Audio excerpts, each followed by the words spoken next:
రంగారెడ్డి జిల్లా షేర్లింగంపల్లిలో కాంగ్రెస్ పార్టీ నిర్వహించిన రోడ్ షోలో కాంగ్రెస్ పార్లమెంట్ అభ్యర్థి డాక్టర్ గడ్డం రంజిత్ రెడ్డి పాల్గొని ప్రసంగించారు. సీఎం రేవంత్ రెడ్డికి అన్యాయంగా బీజేపీ ఢిల్లీ పోలీసులతో నోటీసులను ఇప్పించారని ఆగ్రహం వ్యక్తం చేశారు. కేంద్ర ప్రభుత్వంపై పోరాడుతున్నందుకే రేవంత్ రెడ్డిపై కేసులు పెట్టారని మండిపడ్డారు.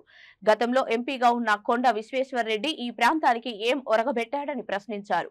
తాను మీకు తలలో నాలుకలా ఉంటానని, కష్ట నష్టాల్లో పాలు పంచుకుంటున్నానని, అందుకే చేవెళ్ల ప్రజలు విజ్ఞతతో ఆలోచించి ఓటు వేయాలని కోరారు. అందరికీ నమస్కారం.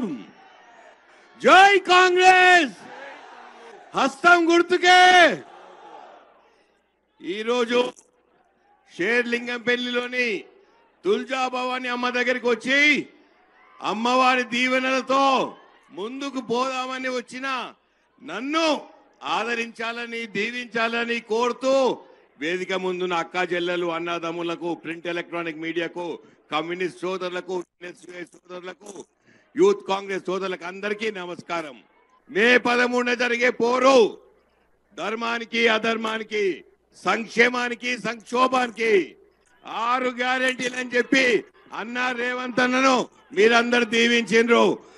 గెలిచి ముఖ్యమంత్రి అయిన మొదటి నిమిషం నుండే 6 గ్యారెంటీలు ఎట్లా అమలు చేయాలని ప్రతి గ్యారెంటీని అమలు చేసే దిశలో పోతున్న రేవంత్కు సంక్షేమం అంటే అది ఆగస్టు 15 డెడ్ లైన్ అంటే డెడ్ లైనే.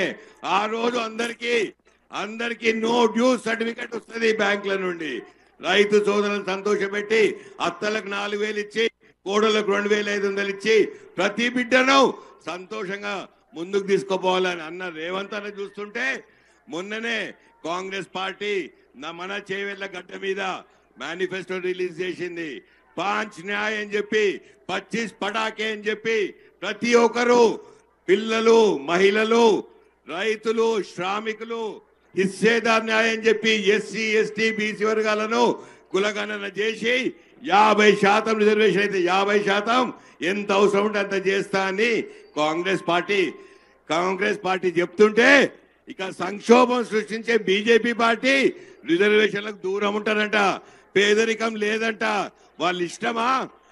దేశం ముందుకు పోవాలంటే సంక్షేమాలు తీసేస్తాం, ఫ్రీ బీస్ నైదేంగే అంటున్నారు. పేదరికం నిర్మూలించండి ముందు, దాని తర్వాత దేశాన్ని ముందుకు తీసుకుపోండి. దేశం ముందుకు పోవాలంటే ముందు పేదరిక నిర్మూలన కావాలి.